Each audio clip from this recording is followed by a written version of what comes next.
I'm very excited to introduce Dr. Flint Espil. He's a licensed clinical psychologist and clinical assistant professor in the Department of Psychiatry and Behavioral Sciences at Stanford University.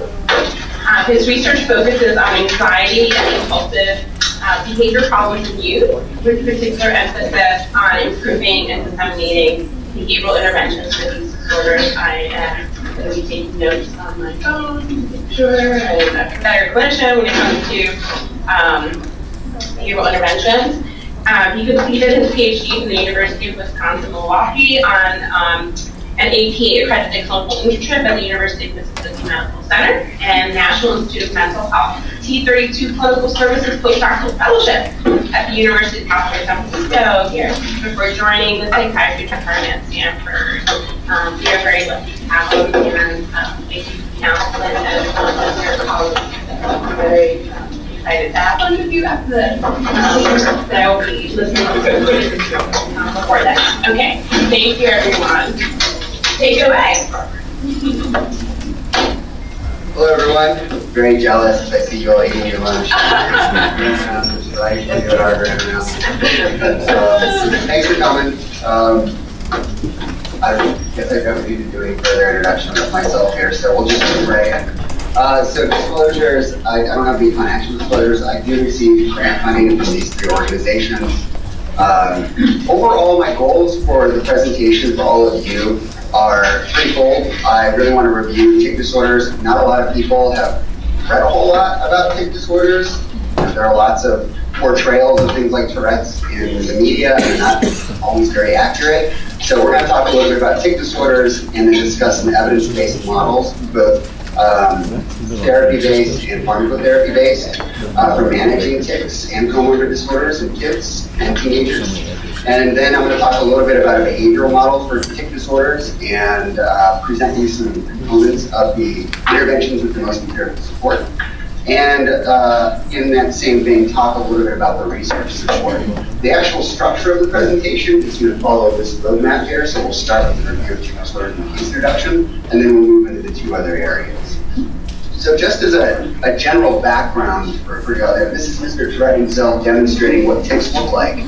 So a tic is a sudden, a rapid, a recurrent, and a non-rhythmic motor movement or vocalization. They can be simpler, they can be complex. So you can have motor tics or vocal tics, and a simple motor tic might be something like a head jerk, an eye blink.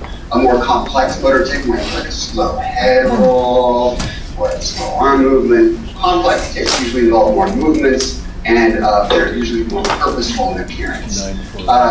Tics can wax and they can wane, and they can wax and wane over days, over weeks, and over months. So if you're working with families, with kids who have tic disorders, they'll report that maybe they're worse right around when school starts, they get better mid-semester, maybe they're worse over break, so on and so forth. We'll talk a little bit about some of those factors and how they're relevant for treatment. In terms of formal diagnoses, there are more tic disorders in the old DSM than just Tourette's. So you'll hear me say Tourette's disorder and Tourette's syndrome. In DSM, it's Tourette's disorder. In every other publication, it's Tourette's syndrome. I'll use them interchangeably, same disorder. But for Tourette's, you need to have both motor and vocal tics. You have to have them for at least a year, and the onset has to be before the age of 18. Of course, it can't be due to the effects of medical transmission or something, blah, blah, blah, blah, right? But interestingly enough, tic disorders are one of the only, might be the only classification of disorders in the DSM that don't have the impairment and distress criteria. So if you have tics, it doesn't matter if they're problematic or not, you get a diagnosis. They're neurodevelopmental in nature. If you just have the motor tics and you meet all the other criteria, you get a diagnosis of persistent motor tic disorder. If you just have the vocal tics, you get a diagnosis. You see where I'm going with this. And then if you have tics but they haven't been present for at least a year, then you get the diagnosis of transient or provisional tic disorder. In terms of prevalence rates vary by study and by population, but roughly 0.04 to 3% of the population. We think about 0.5 or 1% is really the best estimate for Tourette's itself. Now for the persistent tic disorders of just the motor or the vocal, those estimates tend to be a little bit higher. But really we don't have a lot of data on tic disorders because people haven't really been studying them more systematically until I'd say the last 15 or 20 years. The lifetime prevalence for tics in terms of what people report is anywhere from 2 to 18%. And for those of you who work with young, these are really, really little kids. For very young kids, first couple of years of life, anywhere from 25 to 40% of the kids will present with some kind of a motor tic when they're really, really little, but they're transient and they usually go away. The tics are more common in males, so I will use he and him pronouns in my presentation. It's about a 5-to-1 ratio male to female. Causes unknown, so not very promising here. We have some very bright people working on trying to figure out the causes. There have been some studies that have shown prenatal and perinatal risk factors, but it varies by study. There are several candidate genes. Carol Matthews at UCSF published a genetic study along with the Tourette Consortium about a year and a half ago, where they identified some candidate genes. There's nothing definitive yet in terms of a cluster of genes or one particular gene that's responsible at the onset. There have been some medication studies that show that the cortical striatal thalamic-cortical circuit, I got that right, is implicated in tics. It's the same circuit that's implicated in ADHD and OCD to varying extents, and it's dopaminergic in action. So there are studies that show that some of the motor areas of the brain, like the putamen, the striatum, the basal ganglia, are somewhat overactive in people with tic disorders, and that some areas of regulation in the prefrontal cortex, like the inferior frontal gyrus and the LPFC, are a bit underactive. But again, it's always an oversimplification when we get into neuroscience and stuff, and I'm not a neuroscientist, so perhaps some of you out there can educate me.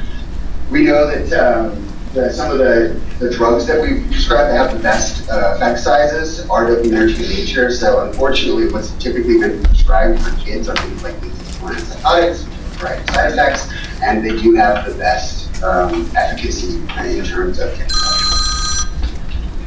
For developmental course, we know that most people who have tic disorders, and I'm not talking about the transient tics who get really, really little, but who actually get a diagnosis of a tic disorder, tend to report that onset is between anywhere from the ages of 5 to 7, sometimes 8. You can see the average here from one study.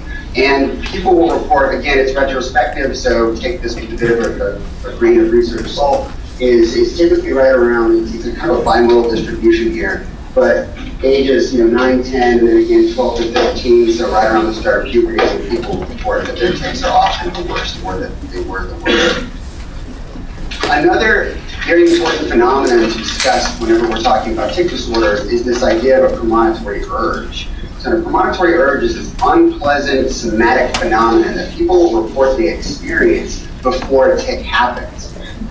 People will reliably describe this about 3 years after onset. So when you work with kids who are first diagnosed with tics, a lot of them don't really know that they're ticking, or maybe you haven't noticed, and so you're meeting with a parent who saw their primary care physician or a peds neurologist and was referred to you.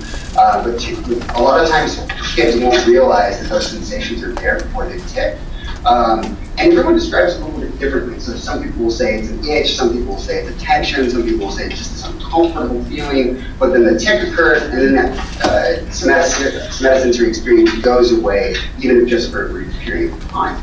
Another important thing to note is it has a negative valence to it. People say it's uncomfortable, it's unpleasant. King was a researcher who studied tics and had Tourette's, and in '94 he kind of wrote about it as well, and said, it's more than just a precursor, it precipitates the tic, and it provides a signal of its influence. Comorbidity rates, ADHD, OCD, and anger control tend to be the 3 highest that we see. Anger control kind of varies by age a little bit. When people are older, it's much more of just the OCD and the ADHD that we see comorbid with tic disorders, or in this instance with Tourette syndrome in this study. But those are the main ones, and it's almost like a trifecta, and it makes sense if you think about the circuitry and the shared circuitry. But you're definitely likely to see tics if you work with people who have OCD, ADHD. The tics often show up. Often people come for services for those, and you might notice them. So why do I study tic disorders? Low base rate condition. It's not like depression or anxiety, right? Well, there's a variety of reasons. We know that tics can cause a variety of impairment, even if that criteria is not necessarily in the DSM. We know that families will report higher levels of caregiver stress, reduced family cohesion, increased conflict, especially when the tics become particularly disruptive. At school, I mean, think about kids who are at school and they're making noises that they can't really control. I mean, there's lots of embarrassment and shame. It can cause a variety of problems socially, but also we know that tics can predict learning disorders, grade retention, and other problems.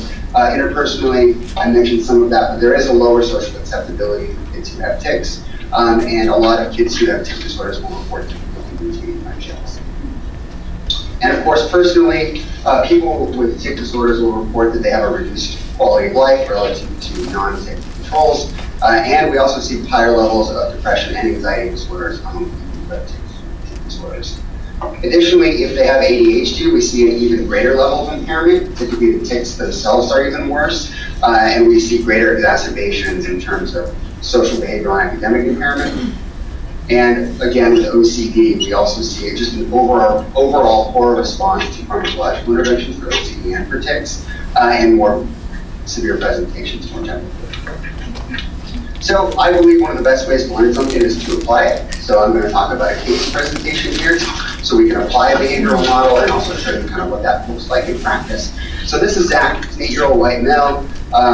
When I first saw him, he had both motor and vocal tics. He met criteria for Tourette's. He was diagnosed by a pediatric neurologist before he came to see me. He was homeschooled in grade 3. His family had recently moved from another state. Historically, he got A's and B's in school, no history of learning disorders. He got along fairly well with his peers in school before they had moved from out of state. And overall, he was a nice kid. He was pleasant to work with. He didn't possess a lot of clarity or insight into some of his behaviors, and we'll talk a little bit more about that. He was of Christian faith, and he had an older sister who was 14, a younger brother who was 2, and then lived with both his biological parents. Mental health history. His tic started when he was 5. He was diagnosed at age 7. He reported, or his mother reported, a tiring, her word, history of inattention and impulsivity. So he would forget things, he would lose things, he needed constant reminders, he would run around the house and jump on things and play loudly, difficulty following through with requests. He would often outright refuse his mother's requests, leading to a cycle of escalation. Well, do it, I don't want to do it. I said do it now, well, I don't want to do it now, until both parties get exhausted and kind of go their separate ways. Some of you who work with kids who are disruptive or somewhat oppositional are probably familiar with this cycle that parents will report. He had no previous treatment for tic disorders, or with behaviorally or pharmacologically. He was evaluated for other neurological issues and didn't have any, but he really was a pleasant, bright kid to work with. He was very talkative in sessions, you might imagine. There you go. Hold on, I'm getting a little windows. Let's just close out of that. Back in business. Okay. So, in terms of initial assessments, I did a variety of assessments, and I'll walk you through these. So, general clinical interview with Zach and with his mom. I also did the anxiety disorders interview schedule. So, are any of you not familiar with the ADIS? It's okay if you're not. It's kind of like the SCID or the MINI or the KSAT. It's one of those structured clinical interviews that you run through diagnoses. This one in particular focuses a lot on anxiety disorders and mood disorders, and then some externalized disorders as well. It has modules for both ADHD and OCD. I also gave mom the child behavior checklist, and we used the RCTs, which I'm a big fan of because it's free. Yeah. It's a revised child anxiety and depression scale. There's a parent version and a child version, and there are norms available. So if you look at anxiety subscales, it's got an OCD subscale as well. And with the Yellow Global Tic Severity Scale, it's like the Y box or the Psi box. It's also a structured interview where you go through and you're able to rate tics in terms of their number, their frequency, their complexity, their intensity, and their appearance. Those are the 5 subscales, and then you get a total score as well. It's kind of the gold standard tic disorder interview. And then the parent tic questionnaire is a parent report measure that looks at the frequency, intensity, and motor and global tics in that. Based on the results of that assessment, he did meet criteria for ADHD combined type. That was corroborated by his T-score on the CDCL attention problems. On the RCTs, however, he wasn't in the clinical range for any of the anxiety disorder scales, or the depression scale, or the OCD scale. His YGT test total score was a 29. To give you an idea of kind of what that means, whenever we do RCTs for tic disorders or tic disorder studies, the minimum cutoff is usually around 12 or 15, depending on the study. So he's well above that. So he would meet criteria to be in a treatment study for tic disorders. And his PQ total score based on mother report was a 52, which is what's considered moderate range. In terms of tic-related impairment, this is also important because we might see kids who have tics, but they're not a big deal. So we always want to learn more about the impairment, maybe build a little bit of motivation, think about motivational interviewing, there's discrepancy between where you are and where you kind of want to be, why do you want to work with me? he reported a variety of related impairment. So he really did worry a lot about how others perceived him in social situations. He had past situations in schools where he'd been teased by some of his peers. He was getting a lot of questions. He was meeting a lot of new kids in his neighborhood and in his church, and sort of family friends, and lots of people were asking him about it, and he was feeling very embarrassed. They also interrupted his speech. He would report muscle fatigue and pain, so he had a head jerking tic and a shoulder shrugging tic, I believe, and those were actually causing him to feel soreness and pain by the end of the day in his neck and in his shoulders. And it was causing a lot of stress in the house because he was ticking, he's making lots of noise, it's very disruptive, and parents aren't sure to handle it. And every parent, even the most loving of parents, I'm sure some of you can attest, have their breaking points. So one of the ways, I'll just do show very well. So it's supposed to say 4 factors of behavior, but whenever I do assessments, I really like to think about the youth, the youth as an environment, the family environment, how consequences are implemented, and then more globally, both the positives and the more challenging pieces of a case. So in terms of Zach himself, the positive behaviors were that he was a nurturer, he was empathic, had a high average IQ, but the challenging stuff here is there's the stress and interference with tics. He had a labile temperament, especially with mom, and then of course with the hyperactive, the impulsive, and the defiant behaviors that we talked about. With parents were both very empathic. They were very structured at home, so mom had implemented some things at home. She would remove privileges, she was very structured, she would communicate what the day was going to be like in advance, so a lot of front loading. She was very receptive to feedback in our sessions. Some of the more challenging pieces here, though, is that both parents had their own histories of emotional problems. So mom was very caring, but also admittedly, self-admittedly, very overprotective, and felt a lot of guilt because she was trying so much, but he was still struggling so much, and wasn't sure what she could do at this point. Her patience had certainly worn down as well, and so she reported that she had a low tolerance for his outbursts. So he would go from 0 to 100, and she would go from 0 to 100 with not a lot of intervening strategies to manage his behavior. In terms of consequences, again, she used praise for completing tasks, which is great. She would use timeout for some behaviors, and then she would also use privilege loss, as I mentioned, so losing computer time, losing friend time. But the major challenge here with consequences is the inconsistency that mom reported, and also that in the end, she really did have a lot of difficulty getting Zach to comply with tasks at home. And then last, in terms of the interactions here, are the life events. So the baby brother had just been born, he had just turned 2 when I started seeing the family. Which is a positive, but it's also a challenge, right? So the other positive is that he was now in a neighborhood with a lot of kids, so he had a lot of social opportunities as well. Other challenges, they moved out of state, so dad could attend school, and dad had gone back to school, and mom was now homeschooling both kids and taking care of the 2-year-old, so mom had a lot on her plate. So, diagnostic impressions. Pretty straightforward here with the first one, Tourette's, right? In terms of the other 2, I gave a diagnosis of specified disruptive behavior disorder and a provisional diagnosis of ADHD. Now, I did not give a full diagnosis of oppositional and defiant disorder for a couple of reasons. One, he didn't meet full criteria, doing the 3 of the 4 necessary criteria to get a diagnosis. And the other reason I didn't do it is because we didn't have a report of his defiant behaviors occurring in a context outside of his interactions with mom. So they seem to be contingent on interactions with mom. With ADHD, the reason why I didn't give a diagnosis of ADHD was because I didn't have a report from teachers or some other context as well. So again, our report's limited. He's homeschooled at this time. I can't ship off a CBCL and some other measures to his old teachers out of state. And, hey, by the way, send this PHI. So we'll talk a little bit more about why I didn't give those diagnoses when we move into treatment, and we'll circle back around to those diagnoses when we talk about a 1-year follow-up that I did.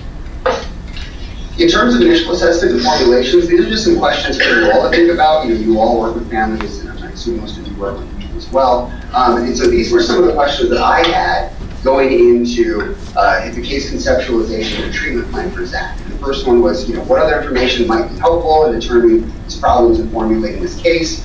Would I treat disruptive behaviors first? Would I treat the ADHD first? Would I treat the tics first? Right? There are multiple problems that moms reported here, so where do we start?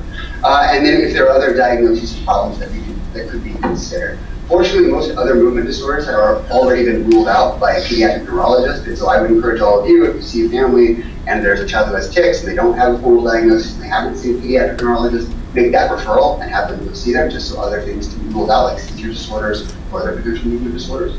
But those were some of my initial questions. So let's talk about what some of those options might have been. So in terms of pharmacological interventions, do we have any psychiatrists, MDs in the house? Is there a doctor? Well, in terms of pharmacological interventions, there are a couple options. And I mentioned this earlier, but the traditional one that's prescribed is the class of atypical antipsychotics. These are things like risperidone or aripiprazole. They have an effect size in trials of anywhere from about 0.4 to 1.2.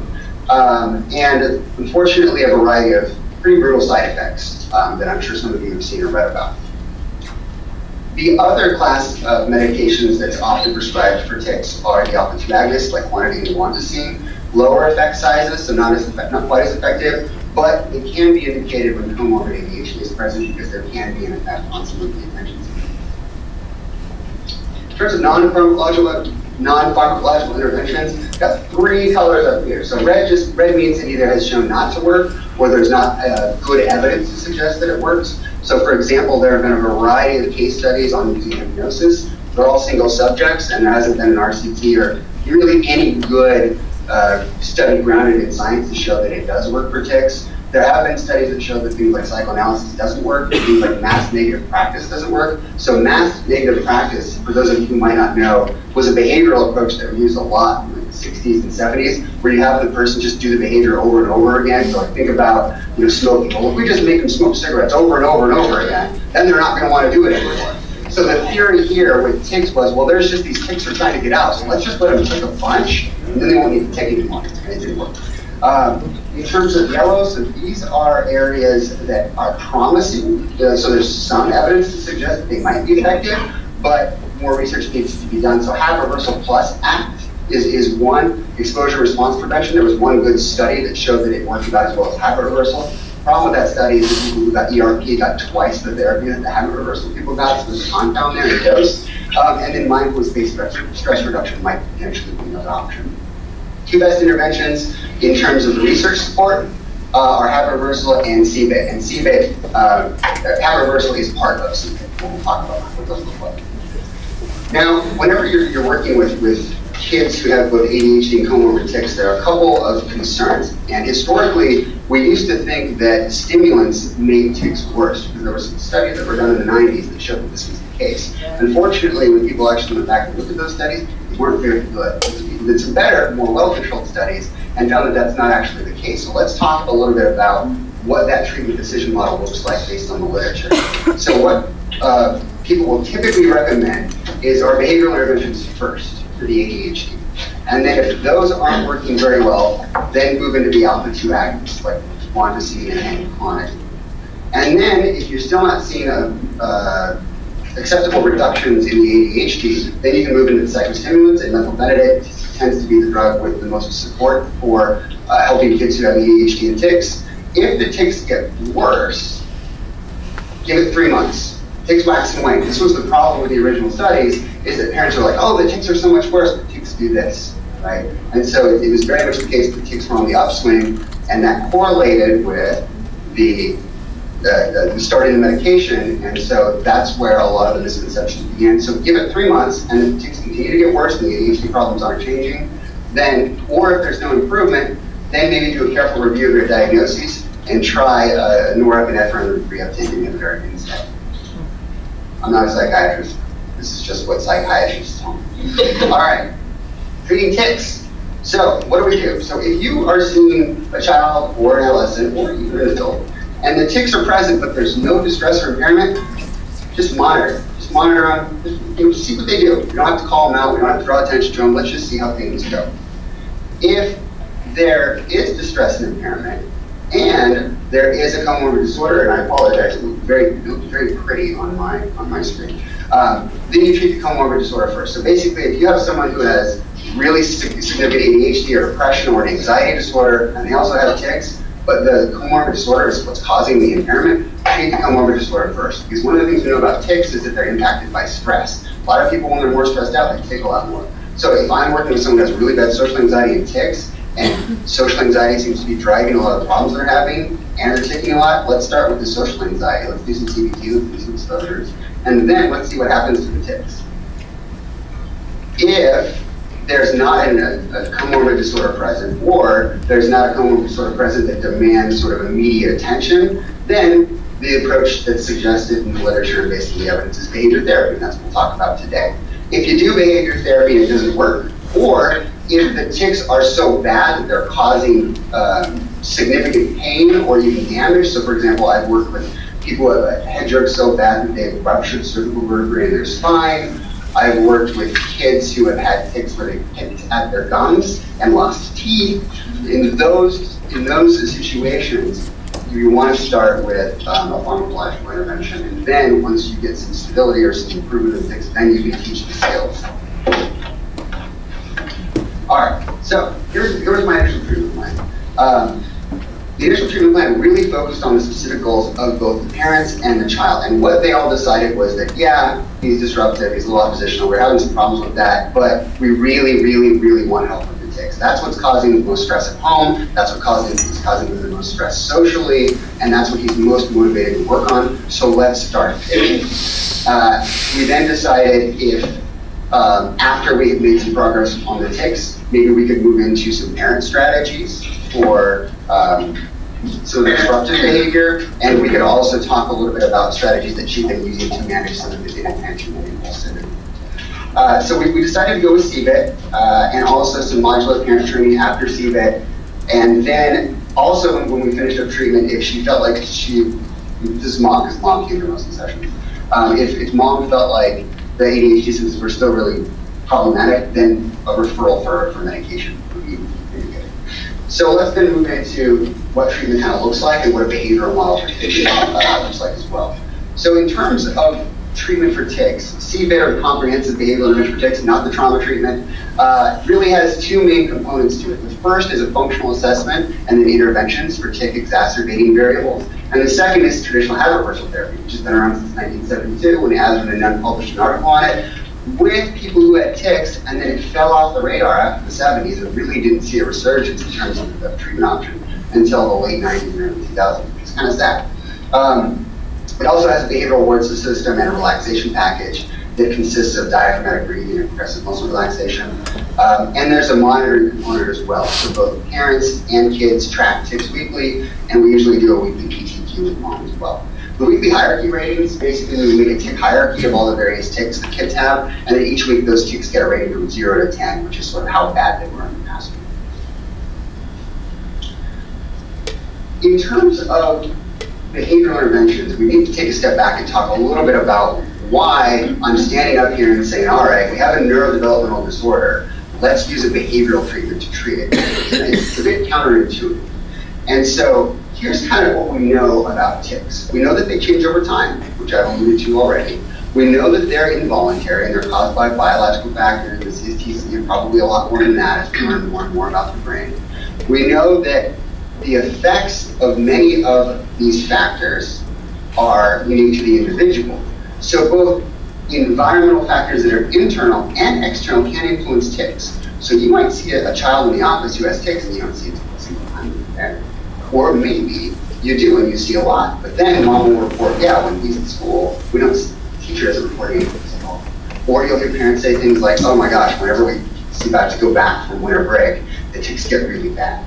Or maybe the tics get really bad when he has to give a speech at school, or when he's interacting with others, or when he's playing video games, or when he's zoned out.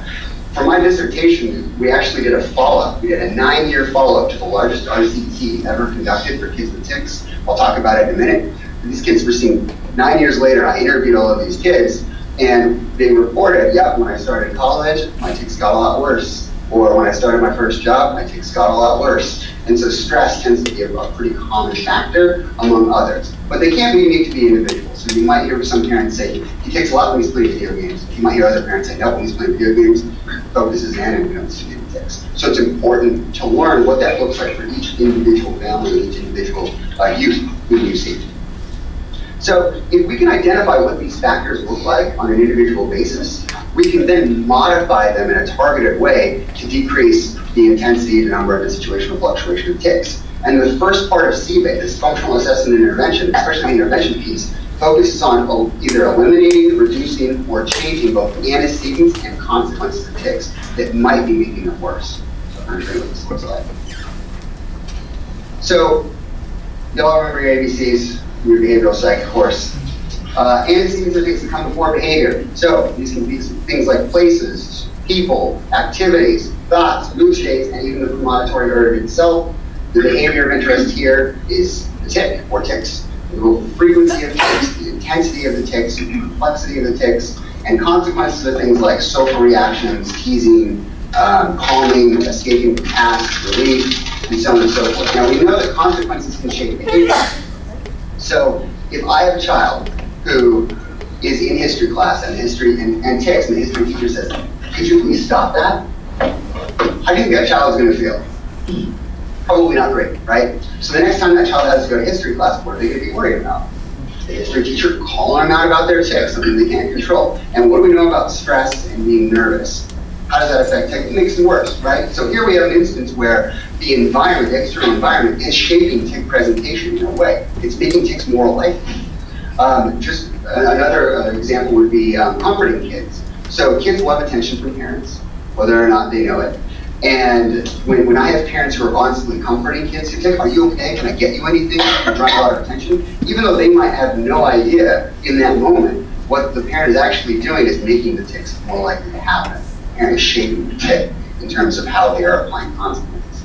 Now we also know antecedents like stress, being in crowds, certain activities, thoughts and mood states, can also influence tics. And we've known this for a long time.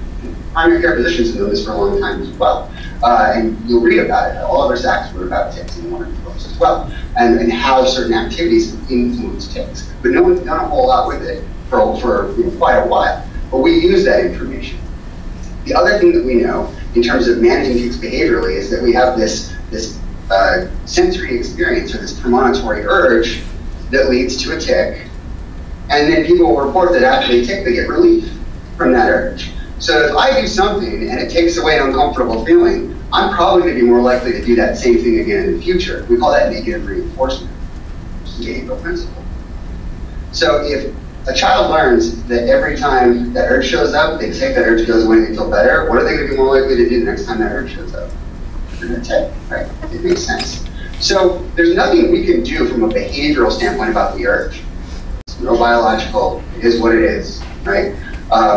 We can't intervene there. But what we can do is we can teach kids to become more aware of the urge and when it's there, and where it's located, and so on and so forth, what those warning signs for a tic kind of look like. And we can teach them some sort of physically incompatible response that blocks the tic. And if we block the tic, we can block the relief, and eventually promote habituation to behavior. So in terms of the second half of treatment, which is a habit reversal piece, habit reversal has three main components. It has an awareness training piece, it has a competing response training piece, and it has a social support piece. So during awareness training, you're talking about what the tic looks like, what those warning signs look like, where they feel that urge. You play games where you try to catch the urge or catch the tic before it happens, and so on and so forth. And then once they get good at that, you teach them a competing response. And a good competing response adheres to three rules, and this is where a lot of novice CBIT professionals sort of slip up a little bit, is they forget that a good competing response, in addition to being physically incompatible with the tic, also needs to be inconspicuous. You don't want to draw more negative attention to kids. And it also has to be universal. It should be something that kids can do anytime, anywhere. So I've seen kids who have done habit reversal, and they're like, yes, I had this tic where I would extend my fingers, and so my therapist told me that I should just hold on to a ball every time I get that urge to tic. And I asked them, okay, what if you don't have a ball around? Like, oh, well, no, I would go get one. What if you're in the shower? What if you're on a date? Are you going to that ball around the date the whole time? Maybe, but probably not. Right? So in terms of competing response, I'll give you some examples of what some might look like. I have one up here on the screen, and this is actually one of the tics that Zach had. So he had a tic where he would scrunch his nose and his face, kind of like that. And so his competing response was to slightly purse his lips and pull his upper lip down just a little bit, so something like this. That's it. You can see it because you're looking for it, but most people wouldn't catch it, right? So we have our tick, our warning signs, our definition, our competing response. He then uses his competing response anytime he notices that urge, and he holds it for a minute, once he goes away, whichever's longer. And what we see over time is that if people can more consistently implement this, that their ticks show up less often, their urges show up less often, and their urges go away faster. So is there any support for all this nonsense, behavioral nonsense? Yes, there's some. So there have been quite a few habit reversal studies. We see tick production varies across those studies, and the gains are typically maintained throughout follow-up periods. In a meta-analysis of behavior therapy that a friend of mine, a colleague of mine, Joe McGuire did, they looked at 8 RCTs, 2 had weightless controls, and 6 had active treatment comparisons. Effect sizes of 0.67 to 0.94, which is about what atypical antipsychotics are, similar effect sizes. Number needed to treat, about 3. This is the trial I mentioned earlier. This was published in JAMA in 2010. It's the largest ever. It's 126 kids, multi-site. So one was in Milwaukee. They actually finished the trial before I started graduate school. And they were at Hopkins and UCLA as well. And right now we're actually, so for my dissertation, I interviewed the kids in Milwaukee when I was still there. And we got a grant from the Tourette Association to interview the kids at the other 2 sites. So those interviews are wrapping up. So we should be publishing those data in the next year or so, in terms of how kids do about a decade out if they have behavior therapy when they're younger relative to kids that have been doing behavior therapy. It was CBIT versus psychoeducation and supportive therapy.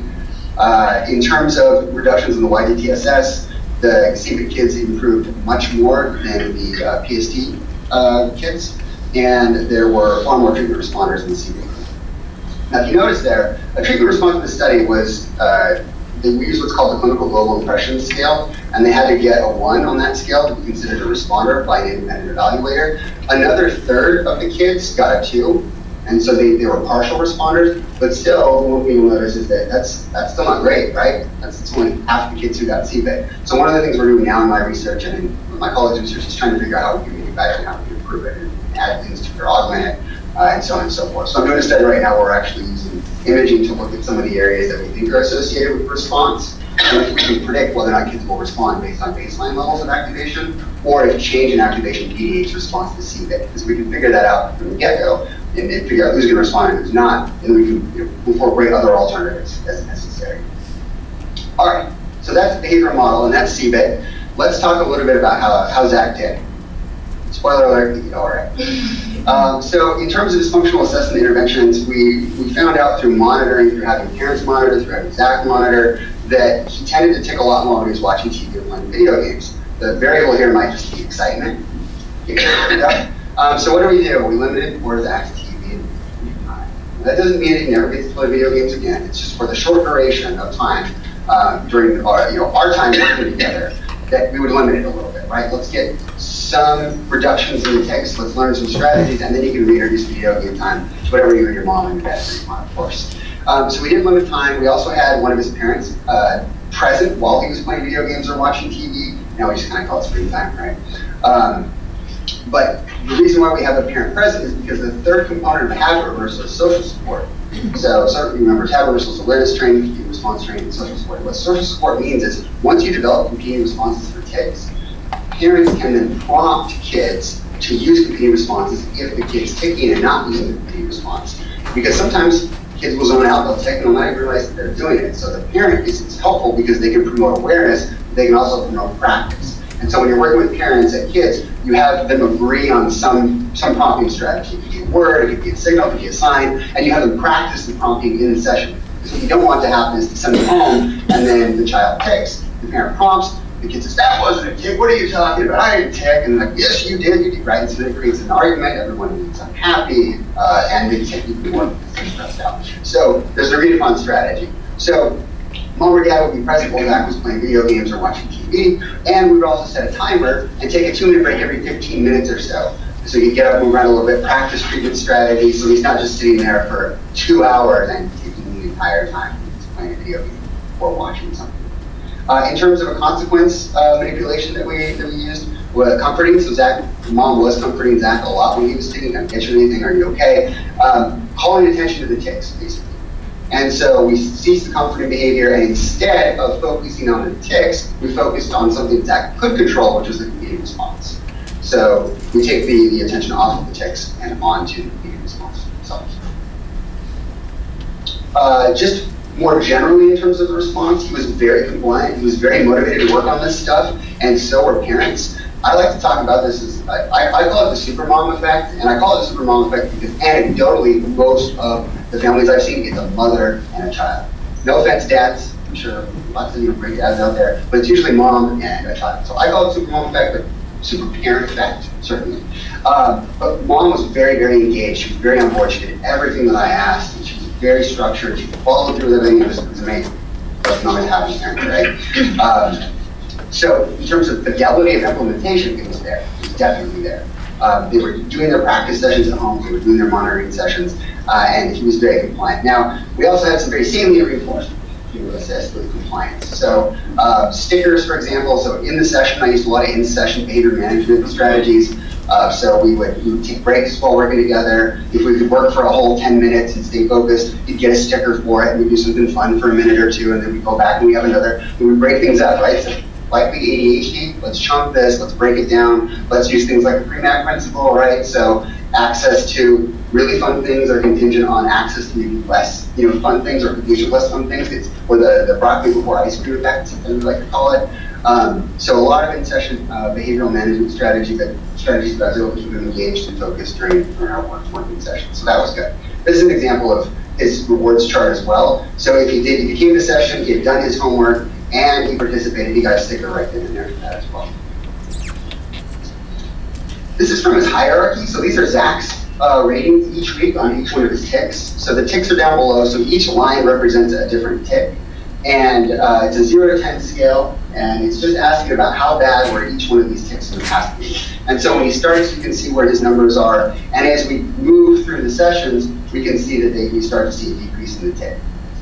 Another way to look at this, and this is the graph that I think is actually a little more helpful, is by looking at the numbers themselves. And so if you look here, get the pointer. Maybe I'm not going to press one button. So if you look at the graph here, what you can see is you can see a list of all of the tics and the numbers.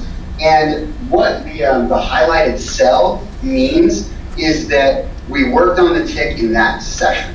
Okay? So with CBIT, you typically have parents and kids monitor a tic, and they monitor it during the week, and then they come to the next session and you work on that tic. You do have a reversal for it, you do your functional assessment, your interventions and everything, your reward stuff, and then at the end of the session they pick the next tic that they're going to work on. They monitor it during that week. The child also practices the repeated responses that you've developed, and then you work on that tic next week, and so on and so forth, and that's how you move through sessions.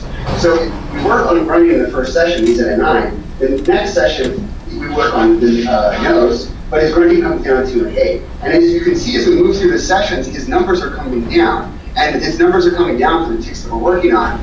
But you'll also notice the tics we aren't working on are coming down, which is very interesting. There's almost this treatment generalization effect that's happening. Now, anecdotally, I've talked with kids, and they're like, oh yeah, I developed repeated responses for this one, and this one, and this one already. I'm like, oh, that's great. What'd you come up with? Let's talk about it, right? But so oftentimes what we'll see is that people will start to learn the reasons why we develop repeated responses and how you do it, and they'll start to apply them for other tics on their own. I don't know if I directly asked Zach about that, but we do see that there's a generalization occurring to tics that we haven't worked on very decreasing. So in terms of the parent training, I used a modular intervention. So I don't know if any of you are familiar with modular interventions for therapy, like practice-wise, and a lot of the work that Bruce Torpedo, John Weiss have done, but that's the protocol that I used. So I used the parent modules from Match. And these are the modules that I used when we started with grades one-on-one time. We moved into effective commands, then I learned the timeout, and did a lot of fine-tuning. So mom was doing a lot of things well, but she needed some fine-tuning in terms of consistency and implementation. So we moved through those as well. And we did that after we had worked on these tics. In terms of outcomes, this is a graph that shows mom's scores from the parent tic questionnaire, and then also her scores on a behavioral ratings measure if you look, you can see that both his motor tics and his vocal tics are coming down. So I like to always have a weekly session measure so I can kind of track how folks are doing, and if we don't see movement that we should be seeing, we need to have a discussion about that and what's going on.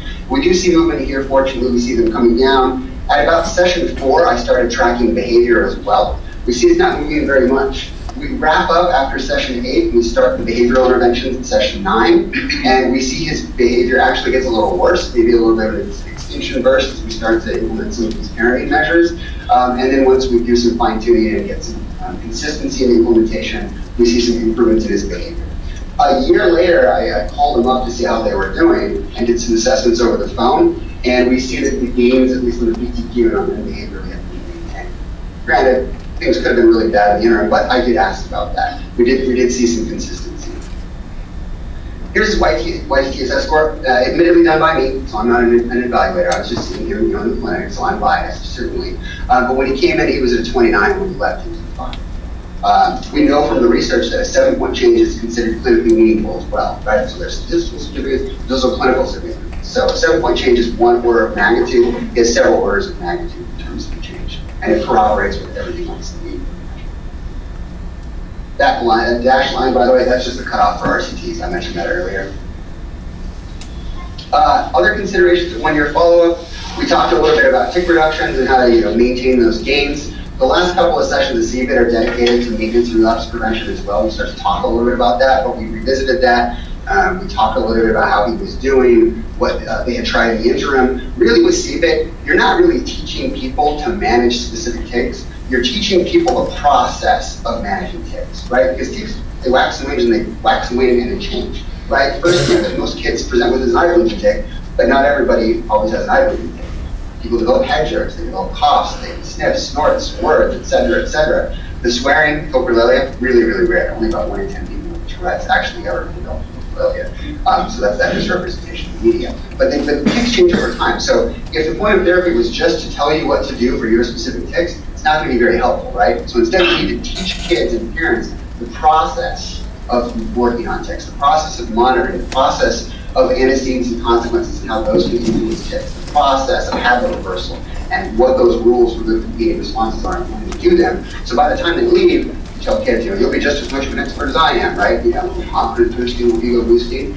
But that really is it to the process. And so we revisited the process, we talked about it, we talked about how they apply it to new tics and so on and so forth. A lot of praise for mom, certainly. And then we talked a little bit about ADHD, and they were actually in the process of getting a medication consult for ADHD when I spoke with mom in here. When we finished treatment, mom was still kind of on the fence about medication and was pretty happy with where the tics were and kind of wanted to see how we continued to do, given that there were a lot of recent changes with the transitions and out of state and so on and so forth. But at that point, it was pretty evident, pretty clear we had a long-standing and stable sort of history here of inattention and impulsivity, and they did have an appointment schedule about medication preparation. So that's really the summary. Doug was my mentor in graduate school, and then Dr. Zelkin and Young were my mentors when I saw this case, and that was my lab from grad school. These are resources. So if you're working with families, Mix Your Tics is a really great book. It's kind of habit reversal, and it's CBIT, but it's written for a lay audience. It's not very technical, but it kind of walks through how you come up with that stuff. HBO did this special at Tourette that Tourette doesn't have me. It's meant to destigmatize Tourette's. It's very short. It's a nice little video. The Family's Guide to Tourette Syndrome is a good book that you can recommend for parents. The Tourette Association of America is just an incredible resource. They have resources on there for practitioners, for families, for kids, for teachers and educators. I mean, I go on there all the time. We'll print out brochures for teachers. I'm working with them. Like, give this to your teacher, or I'll talk to them. There's classroom management stuff in there. It's really, really, really, really good. They also give grants, which is much appreciated. So we can do more of this research. Right now, I have a study going on at Stanford, so shameless plug here at the end before the questions. So I mentioned this earlier. So we're using a study using FNIRS, or functional near infrared spectroscopy. For those of you who aren't familiar with it, it basically looks like an EEG cap, but it uses light instead of electricity. It uses optodes, infrared light, to measure the bold response, the same response that you look at in functional MRI. But it measures the bold response in the outer 1 to 3 centimeters of the cortex. So we know that the IFG and the DLPSC have been implicated in inhibition, and we do see changes in adults who get CBIT in those areas, but we haven't looked in kids. And most of the studies have used fMRI, and as you can imagine, getting a child to sit still in an fMRI who has a drink disorder, it doesn't go very well, and those data are very messy. Affinitors has a higher temporal resolution, so time-wise, we can parse the data a little bit better. Spatially, it's not as good as fMRI. But anyway, I digress. We're using that to measure treatment response and also see if we can predict who responds. And so treatment's free. So if you're working with families and they can make it down to Stanford, you'll see me personally. I'm the therapist in the study, not the evaluator, don't worry. That's someone else. So you need the assessments. But it's free treatment with me at Stanford. And so have them email me at espil@stanford.edu. Barbara has my contact information as well, so you can get in touch with me. But we have that going on. We're also looking to start a trial with adults down there as well, where we're going to do a TMS, augmented CBIT. So a lot of adults, they have more of the treatment refractory tics. They've been around a lot longer. For about 80 to 89% of folks, when they move to early adulthood, their tics decrease. They don't completely go away, but they do see a significant decrease. But for some folks, they stick around. And we think that that might be a different sort of phenotype of tics. There's more impairment in circuitry. Could be lots of reasons for it. But the point being, we don't see as big of a treatment response or as robust of a treatment response. So one of the things that we want to do is make some of those areas of inhibition and some of those motor circuits more plastic, essentially, using TMS, and simultaneously teach them the skills to see if we can get a boost there. So that study should be up in about a month, I think. It's under IRB review right now. The point being, since I've started at Stanford, there's more and more opportunities available for individuals who have treatment disorders in the Bay Area to get free intervention. So let me know. That being said, we have 5 minutes left, so if there are any questions, I'm more than happy to answer. Well, can we clap and show our appreciation?